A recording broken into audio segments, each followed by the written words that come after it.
लेकिन सवाल यह पैदा होता है कि क्या यह बजट मरियम नवाज से, शहबाज शरीफ से और मुराद अली शाह से भी पहले पास करना जरूरी था? ये सवाल जो गंडापुर साहब पे जो लोग तनकीद कर रहे हैं वो यही उठा रहे हैं।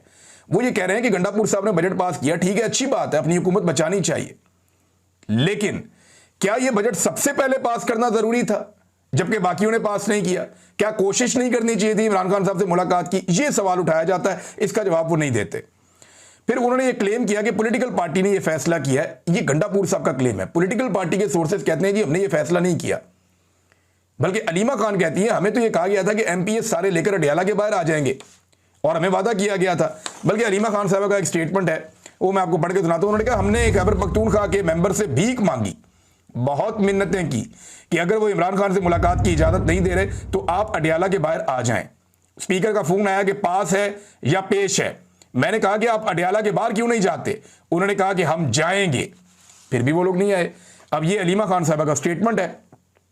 तो एक तरफ ये लोग कहते हैं कि हमने पॉलिटिकल कमेटी के कहने पे किया, पॉलिटिकल कमेटी के लोग परों पे पानी नहीं पड़ने दे रहे। वो कह रहे जी हमने तो ये तय नहीं किया था, हम तो ईरान के ऊपर मीटिंग कर रहे थे 22 तारीख को और तय हुआ था कि अडियाला जाएंगे, मुलाकात की कोशिश करेंगे और आखिरी टाइम पे हमारे पास 30 तारीख तक के लिए वक्त है, हम बजट बाद में पास कर लेंगे। लेकिन फिर अली अमीन गंडापुर साहब ने उल्टा जो लोग उन पर तनकीद कर रहे हैं उन्हें गद्दार करार दे दिया, उन पर फतवे लगा दिए और उन्होंने कहा कि सुन लें, जब तक हम जिंदा हैं किसी का बाप भी माइनस इमरान खान नहीं कर सकता, हमारी डेड बॉडी से गुजरकर माइनस होगा। देखिए डेड बॉडी का जिक्र अली अमीन गंडापुर साहब बहुत मरतबा पहले भी कर चुके हैं। 2 मरतबा लड़ाई का मौका आया, या लड़ाई का मौका क्या कहें, डट के खड़े होने का मौका आया, या जान देने का मौका आया, या मार खाने का मौका आया, या गिरफ्तार होने का मौका आया। इन दोनों मौकों पर अली अमीन गंडापुर साहब ने मौका ज़ाया कर दिए। एक मरतबा वो पहाड़ों पे चढ़ गए और क्रॉस करके निकल लिए, दूसरी मरतबा वहाँ पे लाशें छोड़ के अली अमीन गंडापुर साहब डी चौक में जिन लोगों को अपने साथ लेकर गए थे उनकी लाशें वहाँ छोड़ के वहाँ से निकल लिए। तो ये दोनों मरतबा जो अली अमीन गंडापुर साहब ने किया, उसके बाद जब वो कहते हैं ना कि हमारी डेड बॉडी से गुजर के ये होगा तो वो होगा, तो उसके अंदर जान अब नज़र नहीं आती। क्योंकि जब आप बार बार ऐसी चीज़ें करते हैं तो फिर लोगों को उसके ऊपर यकीन आना ज़रा थोड़ा मुश्किल हो जाता है।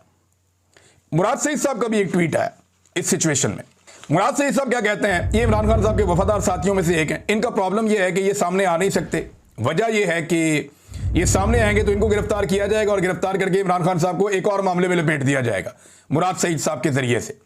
यानी चंद लोग ऐसे हैं जिनको पकड़ा जाएगा और पकड़ के इमरान खान साहब पे उनके साथ मुकदमे बनाए जाएंगे। वो इमरान खान साहब के लिए नई मुसीबत बन जाएगी। उसमें एक मुराद सईद हैं, कासम सूरी हैं, ये 1-2 और लोग हैं पाकिस्तान से बाहर हैं, पाकिस्तान के अंदर। इन लोगों के लिए प्रॉब्लम है कि इनकी गिरफ्तारियां इमरान खान साहब भी नहीं चाहते कि इनकी हों, नए मामला और मसाइल पैदा हो जाएंगे। अब मुराद सईद कहते हैं कि जब इमरान खान की वादे हदायत मौजूद हों तो वही पॉलिसी है, इस पर अमल दरामद सब पर लाजिम है। इमरान खान की हदायत की मौजूदगी में किसी के बयान की क्या ज़रूरत बाकी रह जाती है? और जब खान की हदायत से रोगर्दानी हो सकती है तो मेरी क्या हैसियत है? यानी इनके ऊपर तनकीद हो रही थी कि आप क्यों नहीं बोलते, ये क्या हो गया, बजट पास हो गया। उन्होंने कहा जी मेरी हैसियत क्या है, जब इमरान खान की बात नहीं मानी तो मेरी बात क्या माननी है? एक्चुअली वो ये पैगाम दे रहे हैं। फिर उन्होंने कहा जिस चीज़ को जिम्मेदारी सौंपी गई वो जिस ग्रुप का भी हिस्सा तस्वुर होता है, हर एक को मुकम्मल खलूस और दयानतदारी से मैंने सपोर्ट किया है। और मिनरल बिल से लेके बजट से लेके एहतजाजी तहरीक तक हर जगह पे वो बता रहे हैं जी कि उन्होंने आवाज़ उठाई है और जो कुछ अपनी बिसात में था वो कहते हैं जी मैंने किया जितना मैं कर सकता था। बार बार तफसील से बयान कर चुका हूँ। और जिनकी ये सोच है कि मैं किसी घनावनी उम्मीद पर छुपा बैठा हूँ तो टाउट सहाफ़ियों के बयानात की गवाही है कि उनके मालिकों को क्या दरकार है। फिर आखिर में एक जुमले में ये जो मैंने पहले बात की है ना उसकी तस्दीक की मुराद सईद साहब ने कि मेरे कंधे पर बोझ सिर्फ मेरे सर का नहीं है। बस ये इतनी सी बात है कि अगर गिरफ्तार किया जाता है मुराद सईद को तो लपेटा जाएगा इमरान खान को।